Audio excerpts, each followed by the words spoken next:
When we talked to Marietta Fernandez, one of the parents from Holy Cross, she told us a story about Sister Michelle Lewis that, in all our years digging into the school, we'd never heard before. Just before joining the monastery and deciding to live the rest of her life as a nun, Sister Michelle told Marietta that she took a trip home to Ohio, where she grew up. She packed up all of her belongings that she had. She had a truck. She put them in her truck. She drove to her family's home. She dropped everything off. On that drive, Sister Michelle was letting go of her past life, getting rid of what she owned, moving on from her job as an accountant, and putting her divorce and abusive marriage in the past. But she was giving up more than those parts of her identity. Because I knew that she liked rock and I knew that she liked heavy metal and stuff like that. I had this whole imagination of Sister Michelle driving down the road by herself with all of her belongings, listening to Stairway to Heaven and Metallica and The Doors or everything and saying, this is the last time I'm ever going to do this. Because my life is going to change.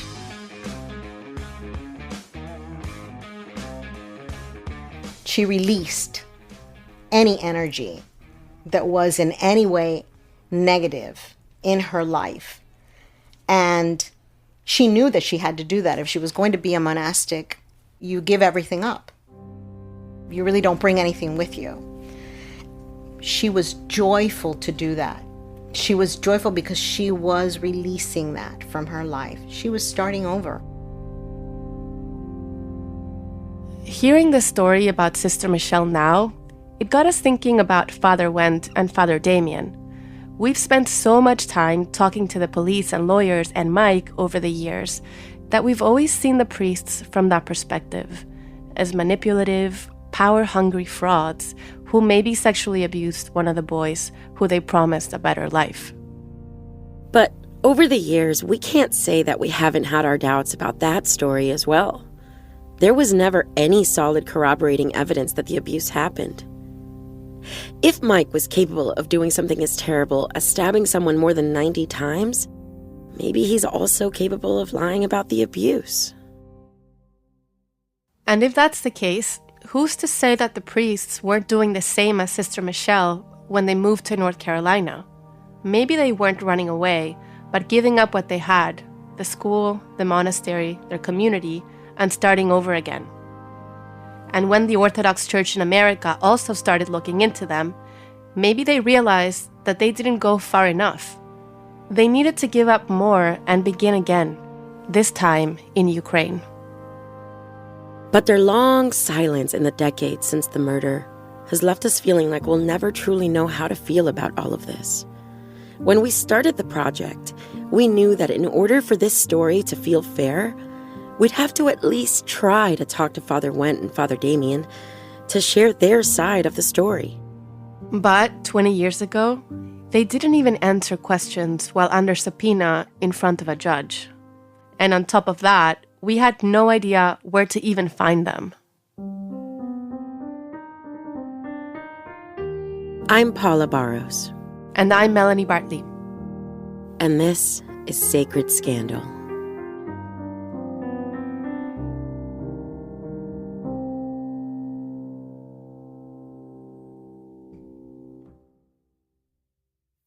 Okay, so when we returned to this project last year, here's what we knew about the group from Holy Cross.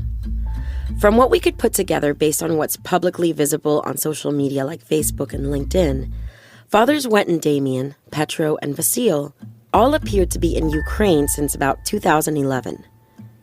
And it looks like they've invested heavily in building some sort of hospital or clinic called Protection Medical Center.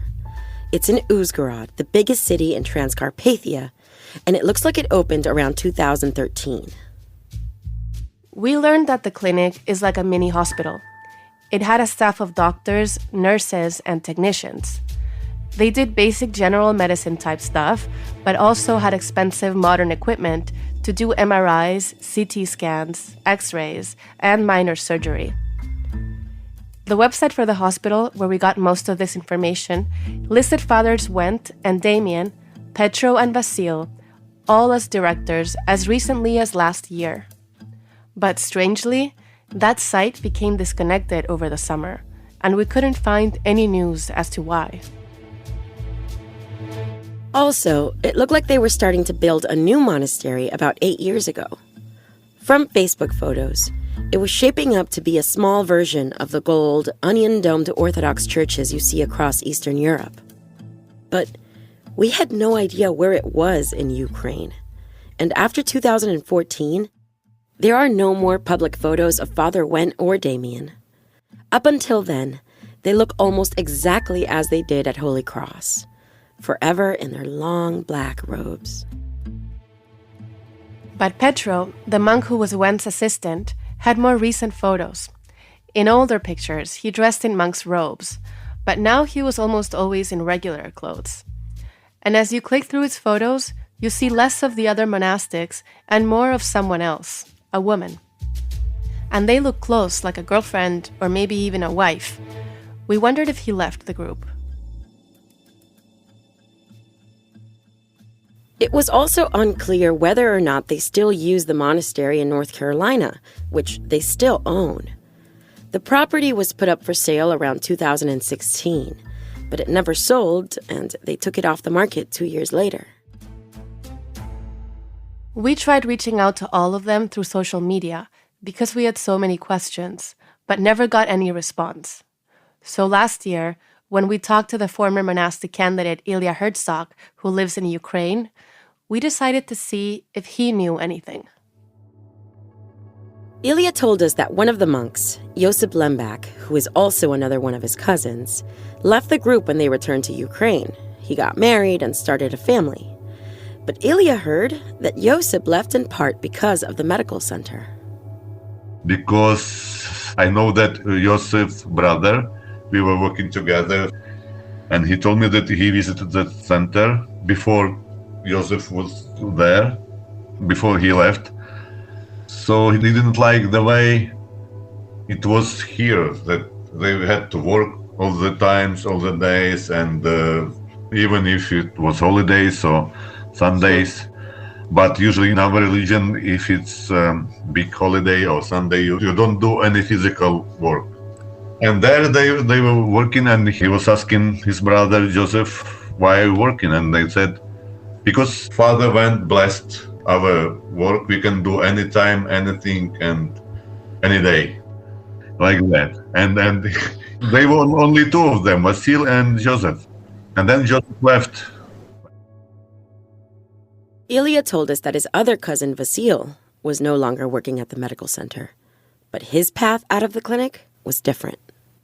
He's staying over there in USA, and Vasil now is making a grill with chicken meat, grilling somebody. He's a chef? In some shopping center. Where? It's in the place that they moved from Miami. I don't really remember. So, to your knowledge, Vasil is in the US? He's not in Ukraine? Yes. I was speaking with his brother maybe 2 days before. And he was asking me, what you think I can do to bring Vasil back? So he's not affiliated with Wendt or Damien anymore? I believe they are, but Father Wendt and Petro, what I heard from Vasil's brother, they're here in Uzhrod. And Vasil is by himself, I believe. Is he still a monk? Yes. He's still a monk, but he cooks chickens. Based on what we thought we knew, we were obviously surprised to hear that any of the former Holy Cross monks were living in North Carolina. But we were even more stunned to find out that Vasil, a monk whose job it was to serve the monastery, was maybe working as a cook. It felt a little unbelievable, to be honest. And we were hoping that knowing where Vasil was might help us get in touch with the priests, too. We tried calling the Weaverville Monastery, but the numbers listed no longer belonged to it. And he didn't reply to our messages online. So we sent a local producer, Greta Weber, to see if she could confirm if Vasil was really alone in North Carolina. So I'm now driving up the hill toward the monastery. It's a gravel road. It's a pretty steep hill. Greta said that whatever security cameras and electric fence that the OCA visitors saw when they first came to the monastery was long gone by now, and that the whole setup felt pretty simple. The monastery is really just like kind of shipping container looking, very basic building. She also noticed that the monastery's name changed yet again. It says Holy Transfiguration of the Lord Chapel. But no monks were there. All the blinds are closed in the monastery. Yeah, it looks like no one's really been in there for a while. Greta was able to meet some neighbors from the houses around the monastery. They were willing to talk to her a bit after she told them what she was doing, but they didn't want to be recorded for the podcast. Greta said none of them seemed to know much about the monks, even though some of them were neighbors for years. But they did say at least one person was living there at the moment. A monk they knew as Seraphim, who we knew as Vasil. And they told Greta that he did have a job. He worked in a shopping center. And so I kind of put it together that it was Vasil that worked at. And so I just started calling and literally just asking, like, is Vasil working today? Eventually I got to I think it was the deli department. And I asked, is Vasil working today? And the guy was like, who? And I was like, oh, he's Ukrainian. And he was like, oh yeah, Vasil, like, let me get him. And then I was like, oh shoot. So I just hung up. And that was our mistake. We didn't really prepare Greta for what to say to Vasil if she found him. I guess we figured we'd take it from there. We'd go ourselves and try to talk to him. But by the time she did confirm that Vasil was living in North Carolina, Melanie and I had other plans. We figured out where Father Wet and Father Damien's new monastery was and booked our flights to Ukraine. That's coming up after the break.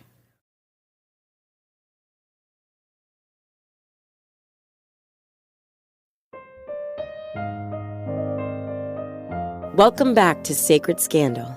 I'm Paula Barros. And I'm Melanie Bartley.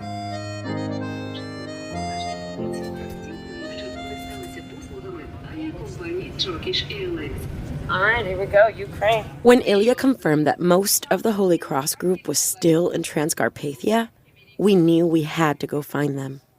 I know it sounds crazy, but it's crazy for Melanie and me too. We never thought we'd go this far. What started as visits to Mike in prison an hour or so north of Miami was now a search for a monastery in a remote corner of Eastern Europe. We figured it's a small part of the world.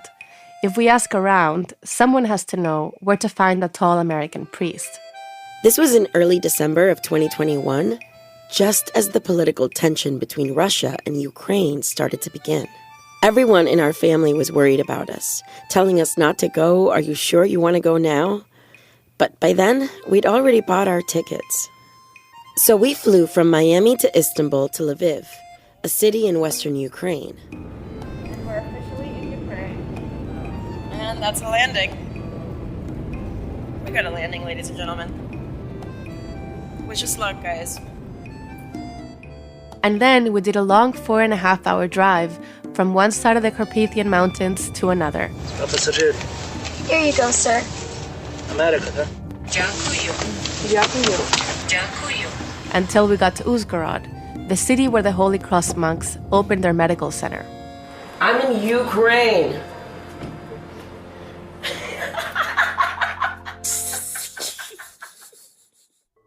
Before we started looking for Fathers Went and Damien, though, there was another pair we needed to talk to first.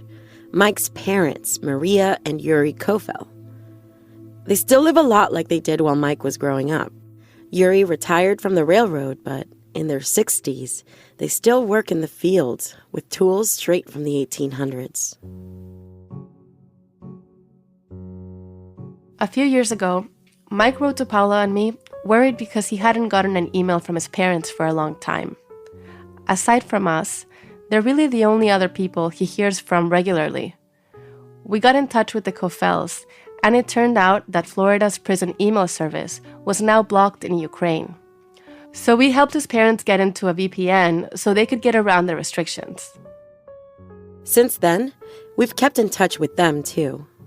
We don't share a common language, but we email and use Google Translate. We wanted to meet them at their home and see Verkhovina Bystra, the village where Mike grew up. But they didn't want us to visit and draw the same attention that the lawyers, private investigators, and other reporters brought 2 decades ago. So, their local priest drove them almost 2 hours from the village to our hotel in Uzhgorod. And we spoke with them through a translator, Yulia Tarasuk, who amazingly kept up with our conversation for hours. Mel and I met the Kofels for the first time, in person, a few hours after we arrived in the city. We were honestly a little worried about how this meeting would go at first, and how they would feel about finally meeting us in person. But when we saw them waiting outside our hotel, the 4 of us recognized each other right away. They were so friendly, bubbly, and really excited to see us. We all hugged and went inside to start the interview.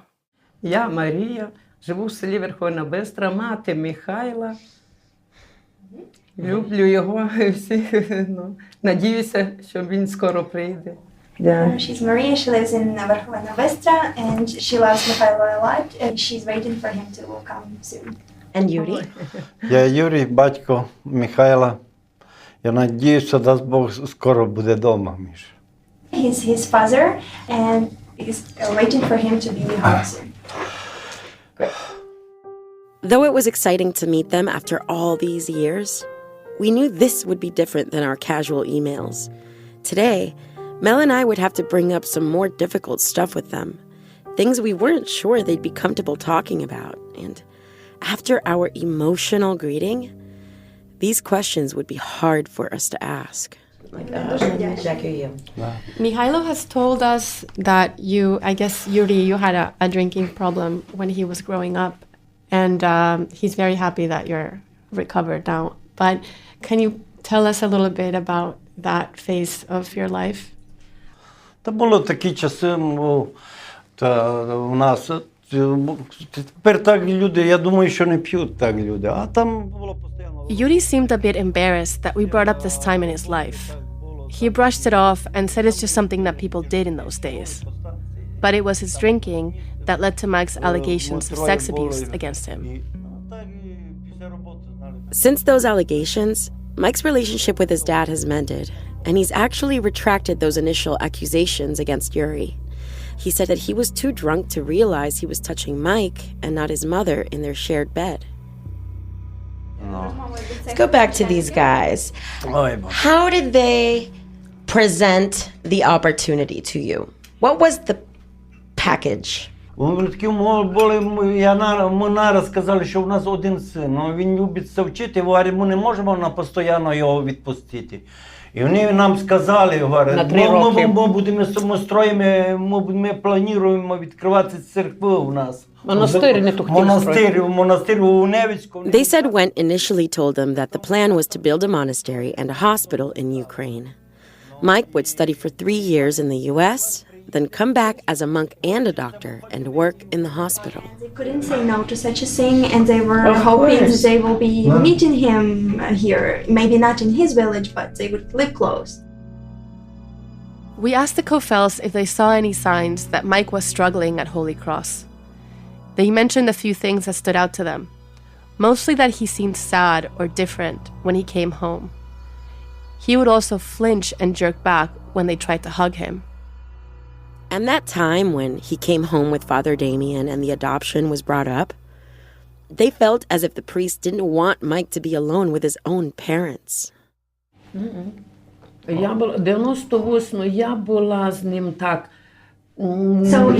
in 1998, he was coming everywhere, all around, always with Damian. And the mother was asking, what, do they love you so much there? Or like, why would they want to adopt you?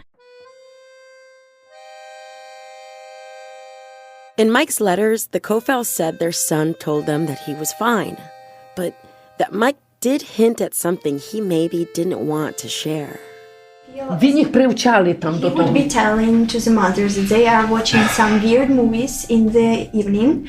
He wouldn't confess what kind of movies because he felt ashamed, but he would just say they watch weird movies, such movies that I'm closing my eyes when I watch it. Такого типу фільми. Only now does she assume those movies were pornography. The Kofels first heard about the murder through Petro's uncle, who helped run the candidate's house in Ukraine. He called to let them know what happened and to tell them that their son confessed and was in prison. And this really surprised Paula and me. We'd always just assumed that Father Wendt or Father Damien were the ones to give them this news, even with a translator. When they got the news, though, Maria and Yuri were shocked and didn't know what to do. In talking to them, it feels like they're still stuck in that moment, lost and powerless. How has this experience, this whole thing, changed the two of you? Депресія в нього Депресія, була він сильна, все. депресія була. Депресія, дайте, він не контролював. А вони могли за нього погані слова говорити. Our translator, Yulia, choked up and started crying as the Kofels answered.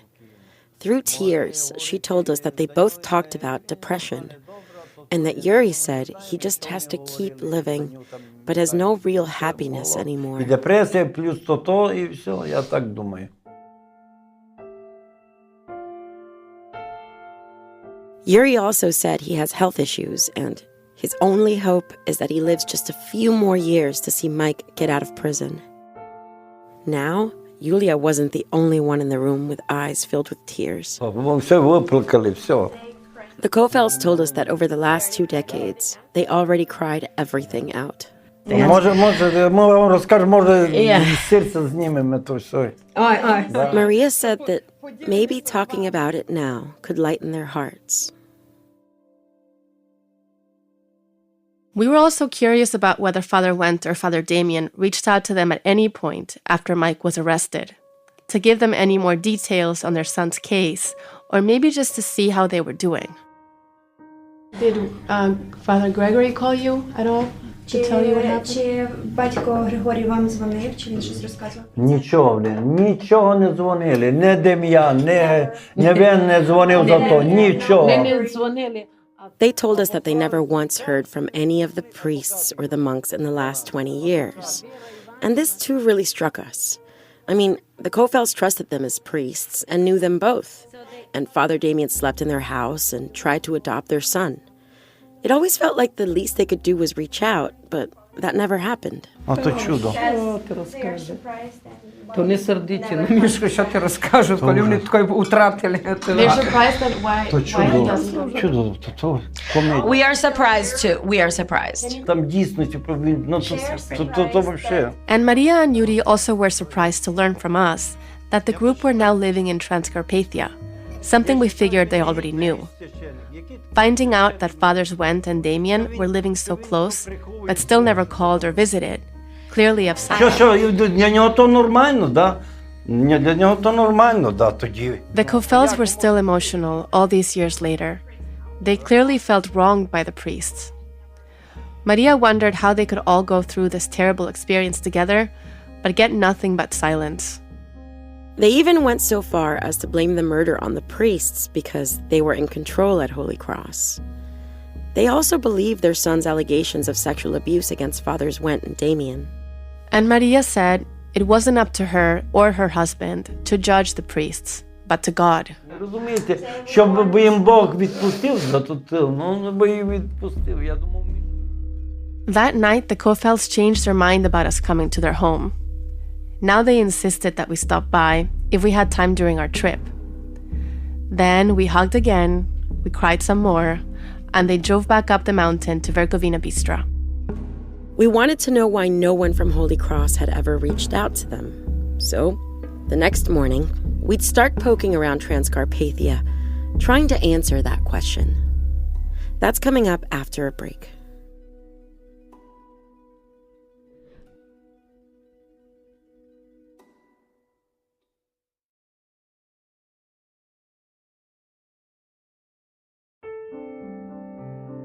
Welcome back to Sacred Scandal. Uzhgorod is not a big city. There's not much more than 100,000 people, and it's got a small footprint on the map. Its sprawl is confined by mountains on one side and the border between Slovakia and Ukraine on another. But on the eastern edge of town, about 15 minutes drive from the city center, the group from Holy Cross built Protection Medical Center. It's a modern, cottagey-looking clinic that stood out from the worn, industrial buildings with roll-up doors and iron gates that surrounded it. I didn't know that there existed a private hospital. I think it's something quite unique for our town. Our translator, Yulia, who's lived in Uzhgorod her whole life, told us she never heard of the clinic and felt it was a weird place to set one up. It's hidden off the main road, and not many buses, she said, are routed out there. Not long before we left for Ukraine, we found out that the website for Protection Medical Center was down because now it had a different name. A new pin appeared on its Google Maps location. It was called Prevention Hospital. The new site showed it was part of a chain of 2 or 3 other clinics of the same name around Uzhgorod. There was no mention of the priests or monks anywhere on the site. We were curious what happened and why it maybe changed hands. But we also wanted to see what they built. It felt like Holy Cross Academy all over again. They create some dream building, the name changes, and then they disappear. Paula, Yulia, our producer Dennis, and I drove out there one afternoon just to see what they created. I mean, this is very impressive, I'll be honest. It's a nice For building. us, it's very It's so strange. This building is really nice. It didn't look that nice on Google Maps. It didn't look as long. In person, it's just like really impressive. It's really big. impressive. It's really clean. It looks new. Yeah. It kind of looks like a ski lodge. Were there a lot of people here when you came out? Yes, I was actually surprised that it was. We asked Yulia to visit the medical center before we arrived in Ukraine. We wanted to see if she could figure out if the priests were still involved or find a way for us to get in touch with them through the center. She found out that they did move on from running the hospital because apparently it wasn't doing well. She said staff told her it was being run in too much of an American way. They had the philosophy of individual medicine that seemed not to work very well in Ukraine, probably from some cultural differences. They still owned the facility, but rented everything to this new clinic. But something else happened while talking to the staff. Without asking, someone gave Yulia cell phone numbers for Father Wendt and Petro. We got these phone numbers days before we left, and we debated whether it was best to reach out before we got there or not. On the one hand, we knew their history, and worried that if they knew we were coming, they might do what they did before and leave. But we also felt like we needed to let them know about this podcast and that we would be trying to talk to them when we got there. We were conflicted. In the end, we decided to get advice from the one person we knew who was closest to them, Mike. We sent him an email asking what he thought was best, send the priest a message first, or just show up. He wrote back and said that if Fathers Wendt and Damien knew we were coming, they would probably try to hide. And we did not want to risk going all the way to Ukraine only for them to disappear. So after visiting the hospital and dropping off our translator, Melanie, Dennis, and I decided to just show up at the monastery and see if they were willing to talk to us. Wait, how did you find this place one more time, Dennis? I found it through Father, I'm not friends with them on Facebook, but they have pictures that are public. Father Damien had pictures of them building a monastery, construction photos. The town that they kept saying it was in, I found that monastery and it is not them. It is not that. And so what I ended up doing was looking at other people who had commented on the photos that they had put up and seeing where they were from. And it kept saying that town. So I was like, well, maybe if people who know this is coming and are visiting there are from there, it's got to be close to there. So I went on the map and I just started looking around for any sort of like thing that looked like new construction or a new build. And I was looking at those photos, realizing like it needs to have trees in the background. So it needed to be at the edge of one of these villages or in the middle of the forest. Okay. And so I looked all around the So you were just like on the map, clicking around. And then I went into the woods and I found that clearing. And I said, what the hell is this in this clearing? And I zoomed in and I was like, that's the building. Like, that's amazing. It. With the dome. It was the same shape that has this area, this like thing beside it with bells. Okay. And then went and Damien both have pictures of them in these like houses that look like log cabins. And the buildings beside it are buildings that look like little like log cabins built out in the woods. And so I'm just like, this has to be something that they built where they live. That's great detective work. And it's like it's all new. And then we have confirmation from Julia. And then Julia just showed me that thing today, and I was like, that's it. What did she show you? There is a site that's a listing of monasteries. I've come across it before. Okay. She found it because she searched it in Ukrainian. Exactly, but she searched it in Ukrainian and the name is slightly different. Okay. And when she brought it up, we just confirmed, we looked at the pictures, the picture they have on there with the construction photos, and it's the same building. The new monastery and homes they built were in a clearing about 40 minutes outside of Uzhgorod. The land is isolated on a mountainside. There's nothing but forest all around, and the nearest neighbor was at least half a mile away in a town across the river. This is the moment we've been talking about so much. Yeah. I can't believe we're here. Yeah. I was nervous as we drove there. That morning, we debated whether or not this was a good idea just to show up there unannounced. What if they lived so remotely because they didn't want outsiders coming there? What if they were armed and shot us on sight? Would anyone out here even know? 2 minutes. With that in mind, we booked our entire trip around going to the monastery on a Sunday, so we could try to time our arrival just after Sunday liturgy, when there might be other people around. Knowing what we heard about electric fences and security cameras at their place in North Carolina, we didn't know what to expect. There's no address for this monastery, so before we left, Paula and I sent the coordinates of the property to our families, just in case anything happened. Are the two of you gonna go in, or me? Well, I'm obviously going in. Just the two of us go in I think all three of us go. Yeah. Okay. I'm starting to get nervous. Are you? Yeah. Yeah, I mean, not starting, I've been, but it's like, we're getting closer and... Relax, BB, relax. I'm kind of doing it for Mike's parents. Absolutely. Like, I'm going to knock on that door just to ask them why they haven't called them.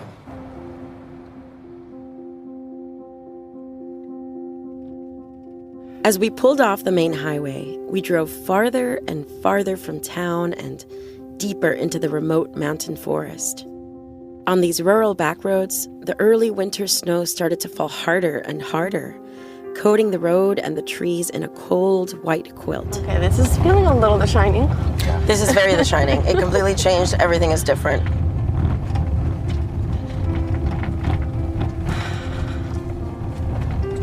I don't see anything.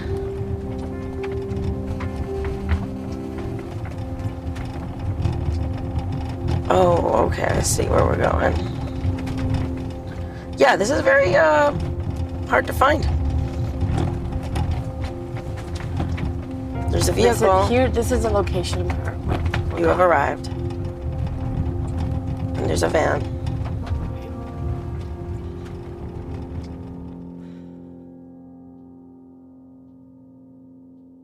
When we approached the entrance to the monastery, there was an old Soviet-looking van at the bottom of the driveway. The gate was open, but the drive was a rocky mountain trail that was steadily getting snowier and snowier. The hill was steep, and through the narrow entrance between the trees, you couldn't see any buildings. It was like looking straight up at the sky. The local people didn't risk driving up the hill, so neither would we. We parked on the roadside and waited to see if anyone would return to the van. After a few anxious minutes, Dennis, our producer, volunteered to walk up the hill to see if it felt safe for us to enter the property. Dennis is walking up there to explore and see what's going on. I just hope he doesn't get bit by that dog or anything.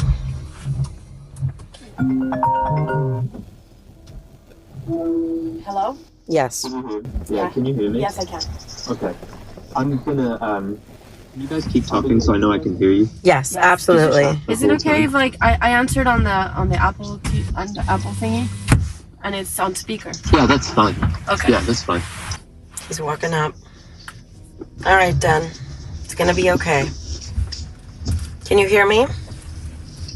It looks like all the footprints are leaving here. Are they big footprints? I think there's just a lot. Tall man. The shoes, boots. No, they look like women's shoes, to be honest. Really? Yeah, this dog is just staring at me. There are so many gates up here. Really? Yeah. Are they closed? No, they're open. But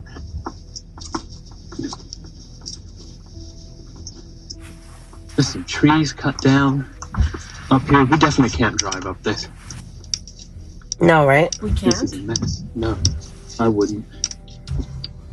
It's bad. Okay. Even the cars that have come up here are all skidded out. Okay, that would explain why the van is down here. Yeah, this is not drivable. Oh, good to And know. this dog does not look happy to see me. Okay, if you're scared of... Grab a rock or something, or a stick, just in case. Yeah, grab a stick. This is totally fenced off, even though it's in the woods. Totally fenced off. Really? Barbed wire. Stop. Yeah. I can't see anybody else up here. I'm coming back down. Okay, baby, get over here. This is like a compound. Is there like a doorbell or a camera? The gate is open. Okay. I can't see any cameras, but there's a gate. It's open. Oh, shit, I think somebody's coming. I'm Really? coming down. Are you coming down? Okay. Are you... What if I'm it's judging him? by this dog. What if it's him? Because this dog is like... Yeah, I don't know if it is or not. I'm coming down. Okay. I'm just getting paranoid being up here. You're close. If you see this fence will make you paranoid. Because mind you, this is like dense forest up here. Okay. Get over here. Seems kind of extreme. to Okay. me. I don't think it's safe Like- for us to do this. Like nobody wants you to come up here. Okay. Like, I mean, But is there someone I don't coming down? understand. Do you see someone coming down at all or no? no, not now. Okay. Yeah. We can't drive up there, so we'd have to walk up this, and Okay. this is not an easy up or an easy down. Okay. I mean, it's an easy up. Okay, we Right see now you. is- We see you. We see you. We see you. I have my eye on you. Just get over here. Yeah, this is unsafe feeling. Okay. That fence puts me off. I mean, it looks like, you know, when you see like government military property. Shut the fuck up. That's the type of Oh fence. my it is. god, okay. I mean, it's like a serious, and it's like, Oh my god. We're taking that this home. is what the whole road is all the way up. Just little stones. Get in. Get in It's here. like so imbalanced. Whew, whew, whew. Okay. Yeah. Yeah. I need Pringles. I'm so nervous. Okay. You So okay? You good? yeah, I'm good. It's Okay. just that fence made me paranoid. Really? Because it's like the whole property is Wow. fenced off, as if like don't come around. It's not just like don't drive up here. It's don't walk up here. Don't come around. fucking anything up Let here. me see. Wow. This I would not drive up this road either. Because if you had to get out of here, I mean, you can see the tire tracks Yeah, no. Yeah. of somebody going up there. Yeah. It's We would a probably struggle. need chains. Yeah, it's a struggle. At this point, honestly, guys, I think that we should send them the I think WhatsApp send him a message. note. At this point, it feels like send him the note.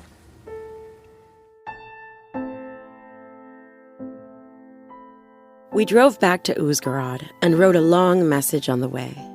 We explained what we were doing in Ukraine, that I was a former Holy Cross student, and that we wanted to hear their side of everything. We sent the message off to both numbers we'd gotten, Father Wendt and Petro. They were delivered and read on both ends, and we waited for a response. I know you got my message today, and I was just following up. I'm in town for only a few days doing this tour. I think we should talk. Cool. Do I speaker? No speaker. We heard nothing for hours, So we tried to call those numbers that evening. Yes. Hello, good evening. Is this Father Gregory Wendt? No. Who am I speaking to? I'm sweating. Well, that's a thing we didn't plan for. What? Was somebody else to pick up. We did. Yeah, but not somebody who was going to talk to you in English and sound like that. Who the hell was that? We couldn't tell if it was Petro or Wendt or neither of them. We started to worry if these were their phone numbers at all. Then, around midnight, a text finally came in. It was Petro. He said he wasn't interested in talking to us. He also didn't believe that I was someone from Holy Cross. We were already in bed in our hotel rooms when this message came in. We huddled up for an emergency meeting to figure out a response. We really wanted him to understand why we flew halfway across the world to talk to them. That this show would be released, whether they spoke with us or not, and that at this point, Mihailo Kofel, a confessed murderer, was the main spokesperson for what happened at Holy Cross. And that message changed his mind. He agreed to talk with us privately at our hotel the next day. Petro wanted to see if he remembered Paula and if the others from the monastery could trust us. We were expecting Petro to be cold and standoffish based on his texts and the testimony videos we watched over and over through the years. But he was incredibly warm toward both of us. In the hour or so that we talked, he really opened up and we learned a lot. Petro was no longer a monk, but an Orthodox priest. He was married and had a family. He also told us he was still on the board at the new medical center, but closing their clinic meant there were other changes too. Petro told us that only a few months earlier, after the hospital changed hands, Father Damien left Ukraine. Now, he was back in North Carolina with Vasil. Our team met in a cafe after the talk with Petro to share what else we found out. Father Gavot works at... Father Damien works at... They all work there? Yeah, they both do. Because they're broke. They have no money. This ruined them. This ruined their lives. The medical center was a failure. They lost all their money. They're in so much debt. Father Wendt lives in Petro's house, like, with the family. He said he was willing to do a recorded interview and that he would talk to Father Wendt about joining as well. He told us he'd send us a text later that day.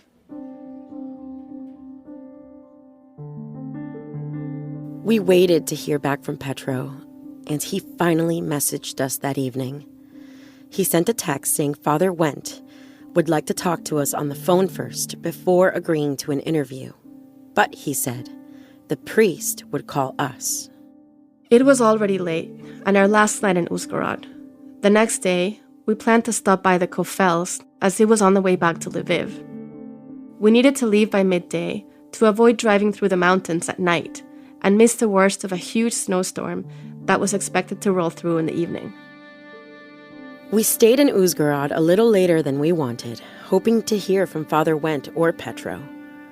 We reached out, but we got nothing but silence. With the snowstorm coming, we gave up and started making the 4.5-hour drive back to Lviv so we could catch our flights to Miami early the next morning.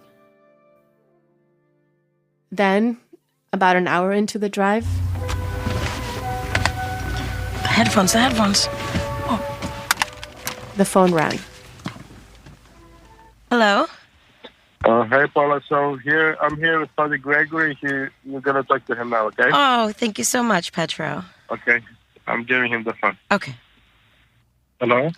Hi. Hello? Yes, I'm here. Hello, Father Wendt. How are you doing? Okay. I'm a little long-winded when I'm nervous, and I'm nervous and excited to talk to you. I was so nervous talking to Father Wendt.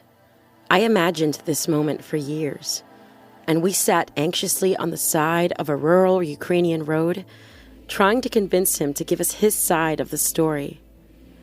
After almost an hour on the phone, Father Went made up his mind. I think it's more exciting.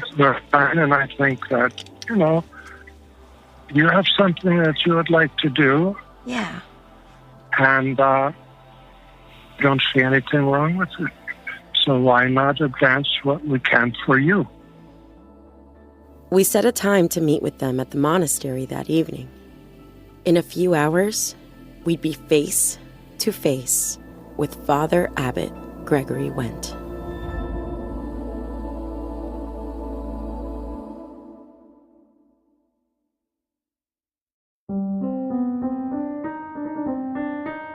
Sacred Scandal is a production of Exile Content Studio in partnership with iHeartRadio's My Cultura podcast network. Sacred Scandal was created and produced by Melanie Bartley and me, Paula Barros. Our senior producer is Dennis Funk of Written in Air. The executive producers are Rose Reed and Nando Villa. Production, mixing, and sound design by Helena DeGroot. Our production assistant is Imani Leonard. The show is fact-checked by Kimberly Winston. Original music and final audio mixing comes from Patrick Hart.